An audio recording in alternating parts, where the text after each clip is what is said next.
For 30 years, the world saw Andre Rieu as the man who made millions smile, never suspecting how much he hid behind that 0,088 seconds carefully polished grace. Audiences believed they knew him, the king of the waltz, with the warm laugh, the 0,1616 seconds glittering concerts, the effortless charm. But the truth was far heavier than the bow he carried. Behind every 0,2424 second standing ovation stood a man fighting a private battle that no spotlight ever revealed.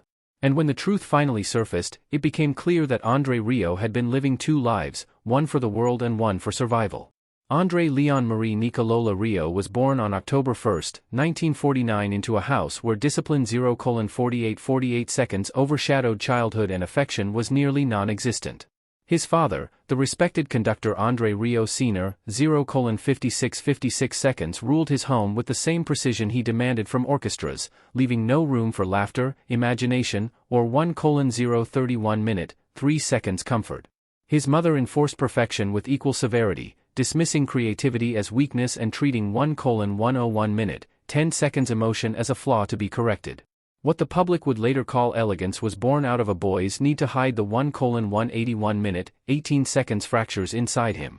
Even in interviews decades later when he quietly admitted, 1,241 minute, 24 seconds, my parents didn't love me. It was not bitterness. It was survival. 1,311 minute, 31 seconds at age 5, something shifted. A young violin mentor, only 18, placed a violin in his hands and unlocked something the 1,391 minute, 39 seconds rigid household had never allowed him to feel. Safety. She didn't bark orders or measure him against siblings. She 1,471 minute, 47 seconds encouraged him to listen, to feel, to breathe. For the first time, Andre realized music could be a refuge, a 1,561 minute, 56 seconds place where he did not have to defend himself. It was the first secret life he ever created. A quiet rebellion against a home where tenderness had no voice. His teenage years brought even sharper conflict. While other students practiced technical exercises, he chased resonance 2,142 minutes, 14 seconds, and emotional depth. His growing love for waltzes was met with contempt. His father famously snapped, "I didn't raise 2,212 minutes, 21 seconds you to play waltzes." Words that cut deeper than any failed rehearsal. By 1968, when Andre brought home Marjorie, 2,292 minutes, 29 seconds, the woman who truly understood him, his mother's fury erupted. She ordered her to leave, and Andre walked out that same 2,372 minutes, 37 seconds night. He never returned. Decades of applause would never fully erase the silence of that final walk. This early fracture split Andre's existence in two. The man he showed the world and the wounded child who learned to hide behind elegance. It was the beginning of the double life no one would see until much later. By the mid-1970s, Andre Rieu was no longer the silent boy rehearsing in dim hallways. He was a young musician 3,073 minutes, 7 seconds wrestling with the rigid traditions of European classical institutions. At the conservatory in Brussels, 3,133 minutes, 13 seconds technique was worshipped, and emotion was scorned. His professors demanded precision, not vitality. To them, 3,223 minutes, 22 seconds waltzes were childish ornaments unworthy of serious performance. But Andre had already decided that his life would not 3,303 minutes, 30 seconds be dictated by cold tradition. He wanted music that breathed, music that made people feel human again. Yet even this dream required him to build a second life, one hidden behind politeness, obedience, and the appearance of conformity. His rebellion took shape in 1978 when he founded the Maastricht Salon Orchestra, 12 dreamers who had more idealism than 3,563 minutes, 56 seconds money. Their early performances took place in drafty community halls, aging wedding venues, and border towns where 4,044 minutes, for seconds no critic bothered to visit. Yet these concerts, modest and unremarkable on the surface, were where Andre allowed his true self to appear. Here he wasn't the academically trained violinist. He wasn't the son weighed down by expectation. He was a man who simply wanted people to feel the warmth he had been denied as a child. But even rebellions require structure, and that came from Marjorie. She organized bookings, contracts, and financial survival with a precision that mirrored the discipline Andre despised from his upbringing. Yet this time it was softened by love. She became the invisible backbone behind his artistry, shielding him from logistical chaos so his fragile dream could live.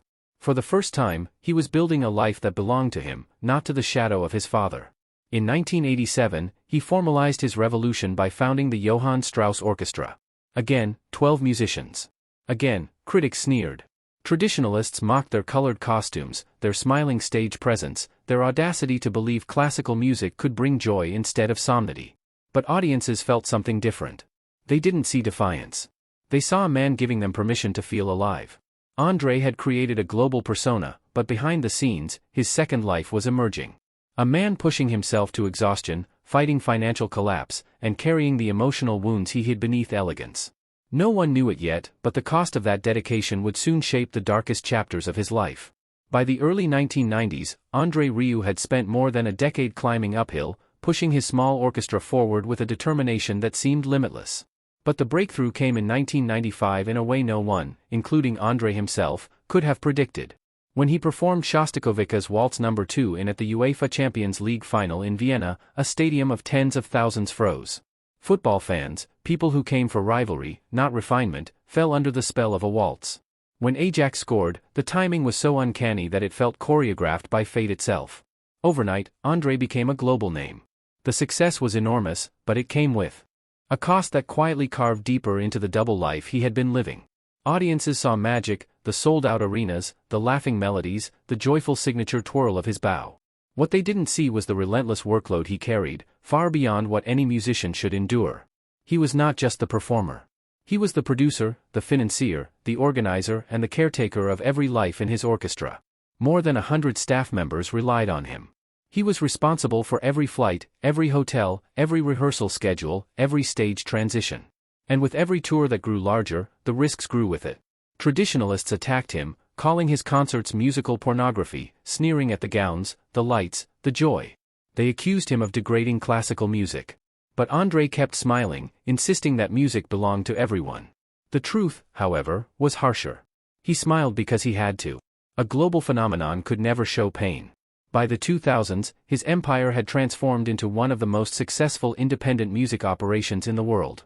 More than 80 properties in Brick, a fleet of trucks, hundreds of employees, and a touring system as complex as a multinational corporation. His net worth soared above $600 million. But it was a fortress built on exhaustion. The man audiences believed was untouchable was in reality held together by willpower and fear of disappointing those who depended on him. Behind the curtain, the cracks were spreading. Andre began experiencing dizziness, trembling hands, and waves of fatigue so severe he sometimes struggled to stand upright after a performance. But the show went on because he refused to let anyone down. His double life was reaching a breaking point and no one, not even his closest fans, knew how close he already was to falling. By 2010, after decades of non-stop touring, sleepless flights, and carrying the weight of an empire on his shoulders, Andre Rieu reached a breaking point he could no longer hide. What began as dizziness during rehearsals escalated into a full medical crisis. A viral infection had attacked his vestibular nerve, the core of his inner balance. For a violinist, it was nothing less than catastrophic. When he tried to stand, the room spun violently. When he tried to walk, the floor seemed to tilt beneath him. Doctors ordered complete rest. Andre, a man who had built his identity on delivering joy, suddenly could not trust his own legs. Tours collapsed overnight. Months of planning, tens of thousands of tickets, and millions of euros in production were erased in a matter of hours. Fans around the world worried, unaware of how close their idol had come to losing everything. Behind closed doors, Andre lay bedridden, his eyesight swimming, his heart pounding with fear that his career had already ended. What the public saw as a temporary postponement was in truth a fight for his livelihood and identity. He later admitted that those months were some of the darkest of his life. Conventional therapies failed him, leaving Andre feeling trapped in a body that no longer obeyed him.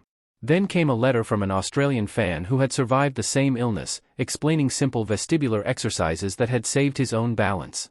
Desperate, Andre followed them meticulously. Slowly, painfully, the spinning world began to steady. After months of recovery, he stood again. First with hesitation, then with fragile confidence. But even as he returned to the stage, the truth remained. The illness had never fully left. His equilibrium was damaged, vulnerable, and easily pushed into relapse. Andre's management publicly denied rumors of recurring vertigo in 2012. But the internal memo was clear. One more severe episode could put him in grave danger, especially if it struck during a performance. Yet, he continued to tour, driven by loyalty to his musicians and love for his audiences. What no one knew was that this was the second life he now lived, one where every performance was a gamble, where Andre fought silently against a body that had become his greatest threat. His double life had begun its cruelest chapter. Just as Andre began regaining his equilibrium, life struck from a different direction, one no therapy or exercise could mend. In December 2016, while on tour in the UK, his longtime friend and trombonist RDE Merckx died suddenly in his sleep. RDE wasn't just a musician. He was part of Andre's inner circle, a constant presence in dressing rooms, rehearsals, and long nights on the road. When the news reached Andre, it hit him with the force of a physical blow. He led the Nottingham concert immediately, then halted shows in London, Birmingham, and Glasgow. The orchestra, often described as a family, felt gutted. One member later said, "It was like losing the heart of the ensemble." The grief carved even deeper cracks into Andre's already fragile health. And though he returned to the stage, the music carried a new weight. A subtle silence often appeared. A single missing bar between pieces never announced, never explained. It was Andre's private tribute to Rude, a pause for a friend he could not bear to forget. But sorrow does not pause a career. By 2019, Andre was back to full touring intensity. Yet behind the polished performances, he was pushing through physical strain and exhaustion. That endurance finally broke in March 2024 during a 6-concert series in Mexico City. The altitude, jet lag, and a harsh flu collided into a medical crisis. Backstage, he faltered, breathless, feverish, disoriented. After the second concert, he whispered into the phone to Marjorie, "I don't want a first concert day like this ever again." For shows were cancelled. Over 40,000 ticket holders were furious. The entire orchestra, 125 people, were sent home mid-tour. For Andre, it was not just a professional disaster. It was a warning he could no longer outrun. In that collapse, a new figure stepped into the light. His son Pierre. Until then, Pierre had been the Qui without second.